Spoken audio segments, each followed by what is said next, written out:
Entre los meses de septiembre y diciembre de 2010, un equipo de estudiantes y periodistas del Observatorio de la Televisión de la Universidad Austral y el capítulo Infancia de Periodismo Social monitoreó los 5 noticieros de la primera noche de la televisión argentina. Se analizaron más de 600 noticias, en más de 20 categorías distintas, con el objetivo de conocer cómo y cuánto los noticieros hablan de niños, niñas y adolescentes, y sus derechos.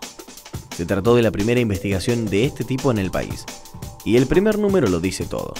Apenas 1 de cada 10 noticias hablan de chicos y chicas, de su realidad, de cómo viven y sueñan. ¿Y cómo lo hacen? ¿A través de qué temas? ¿Con qué fuentes? Empecemos por el principio.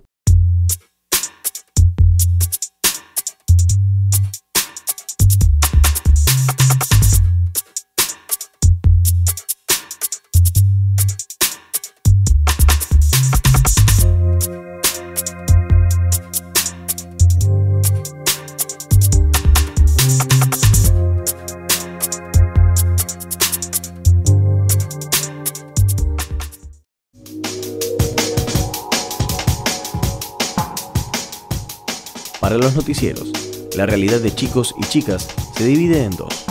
De un lado la violencia y del otro todo lo demás. Así de simple y de poco probable.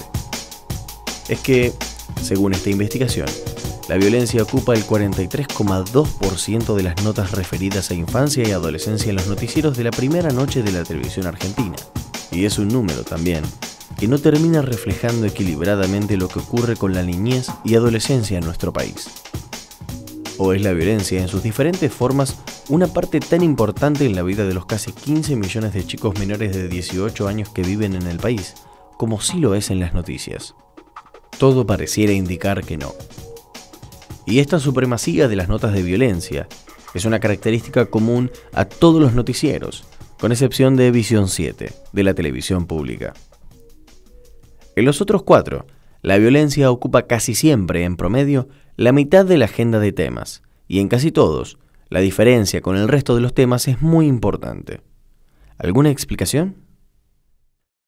No creo que el eje por el que haya que mostrar a un chico o a un adolescente sea la violencia. Lo que sucede es que hoy hay muchos actos violentos, o que antes pasaban y se tapaban, o que empezaron a darse con mayor recurrencia por cuestiones de educación o de instrucción, y que ahora se conocen mucho más.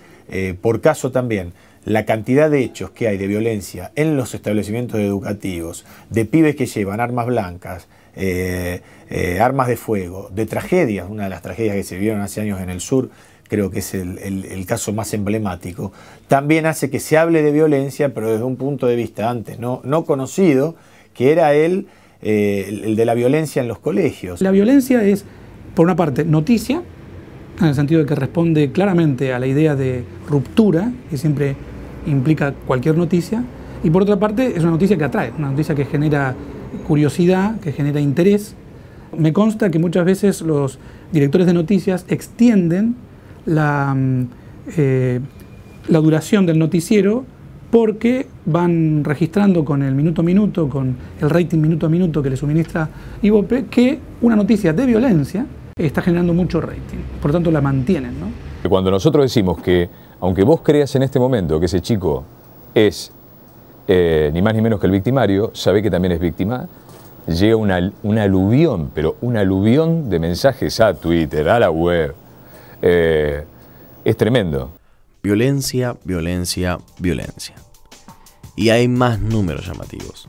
La mayoría de las notas, un abrumador 80%, se refiere a chicos que fueron víctimas de alguna situación violenta. Casi el 50% de las noticias sobre adolescencia y niñez están relacionadas con la violencia. En general, la violencia es una conducta, está vinculada con una conducta desviada. Por lo tanto, los tópicos con los que se suele asociar a los chicos o a los jóvenes son tópicos negativos. ¿Y cómo se cuentan esas noticias? El 93,7% de las notas no usa estadísticas. Y lo que es más grave aún, el 6,3% que sí las usa no identifica el origen de esa información. El 96,9% de las notas sobre violencia no cita legislación La mayoría de las notas analizadas, el 42,9%, habla de chicos y chicas de entre 13 y 18 años. La mayoría de ellos vive en el conurbano bonaerense. Que las estadísticas oficiales no es que no sean certeras, es que no están publicadas. Nos es muy difícil acceder a los datos siempre. Yo creo que a todos los periodistas nos está faltando un acceso a los datos, a las estadísticas oficiales de una manera más segura y más certera. Si nosotras hablamos de la violencia de los jóvenes en la escuela, pero no contextualizamos, no ponemos esa escuela en el contexto de esta sociedad, de ese barrio, de esta sociedad y de este país en el mundo, porque si no parece que los argentinos y las argentinas fuéramos la peor adolescencia, la peor juventud, el peor Paco. Y la verdad es que hay que poner en contexto, esto también es responsabilidad periodística, y luego desagregar qué pasa con las niñas, qué pasa con los niños. Porque si no, nos quedamos con la mitad de la historia. Y en general esto es lo que sucede en los noticieros. Además, se pierde de vista, y yo creo que esto es lo más importante, que niñas, niños y adolescentes son las primeras víctimas, aunque sean ellos quienes estén empuñando un arma, aunque sean ellos los que maten, aunque sean ellos los que estén cometiendo el delito. No es tanto una cuestión de la cantidad de noticias como el enfoque.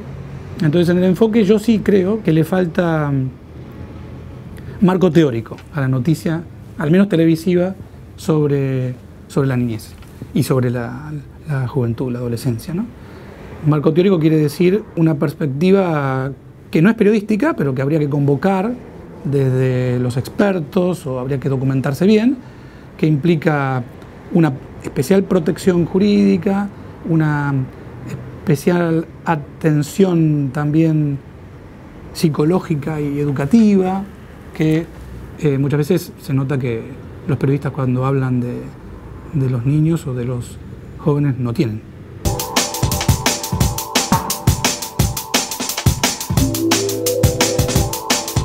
Pero no solo de violencia viven los noticieros. Aunque con mucho menor espacio, hubo otros temas que también estuvieron en la agenda periodística en los meses analizados. Educación fue uno de ellos. Ocupó el 21,6% del espacio destinado a niñez y adolescencia, aunque la mayoría de las veces se habló de huelgas y problemas edilicios. Casi nunca de la calidad de la educación, de los contenidos, de la capacitación de sus docentes, y mucho menos del derecho que tienen los chicos a estudiar en las mejores condiciones posibles. Lo mismo ocurrió con temas vinculados a salud, presentes en el 13,5% de las noticias. Se habló de muchos temas, pero casi nunca con perspectiva de derechos. Esos tres temas, violencia, educación y salud, se repartieron casi el 80% de la agenda. El 20% restante se ocupó de cuestiones como trabajo infantil, pobreza, medio ambiente y discapacidad. Muchos de esos temas no alcanzaron ni el 1% entre las menciones. Y respecto a los otros temas, salud o educación, a veces esos temas también son temas que se convierten en noticia para el caso de los adolescentes y de los niños, en la medida en que son conflictivos también. O sea, no es simplemente, por ejemplo, por decir, en el tema de educación, que hay un grupo de estudiantes secundarios que están ayudando a una comunidad. Eso es infrecuente que aparezca en la televisión, sino que más bien es una protesta social, una toma de un colegio o alguna situación de conflicto. Es decir, que también dentro de los temas de educación y de salud, creo que también, aparecen muchas veces temas negativos por sobre temas positivos. No voy a evaluar a todos los noticieros, creo que cada noticiero tiene su forma y su responsabilidad. Te puedo contar cuál es la nuestra nada más. Sé que hay en los medios tantas visiones como medios hay. Sí es verdad que los medios son una parte de la sociedad, que los medios reflejan mucho de lo que pasa, que pueden exagerarlos, que en innumerables casos debemos hacer autocrítica sobre cuáles son los temas que elegimos. A mí no me parece tanto el problema qué elegimos, sino cómo lo mostramos. Y parece, en algunos casos, no haber límites. Y la televisión se pone cada vez más, digamos, cuando tiene que atraer, lo tiene que hacer a través de cosas circenses, esperpénticas o morbosas, ¿no? Y está encerrada en ese en ese juego. Obviamente los noticieros están en ese contexto, no podrían ser ajenos. ¿Y hasta dónde pensás llegar? Digo, ¿te imaginas ya con un premio Nobel? Quizá. Y ojalá lo sea. En general, se meten en las temáticas juveniles también cuando los diarios nos metemos con un tema de tapa que tiene que ver que en la Argentina, ponele, no sé, los chicos cada vez consumen alcohol más temprano o el índice de reincidencia aumentó, entonces cuando ven claramente un tema dicen, bueno, vamos por él, pero si no sale antes en un diario tampoco, o sea, esas pocas notas que hay, sí, habría que, capaz que para otros estudios es interesante rastrearle de dónde salió, porque por ahí no salió de la televisión, salió en general del diario.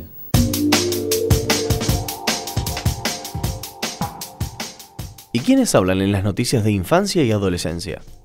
Los chicos y su entorno familiar representan casi el 55% de las voces oídas. Con mucho espacio a la voz de los propios chicos y chicas, aunque generalmente en notas sobre hechos violentos, de los que fueron víctimas, agentes o testigos.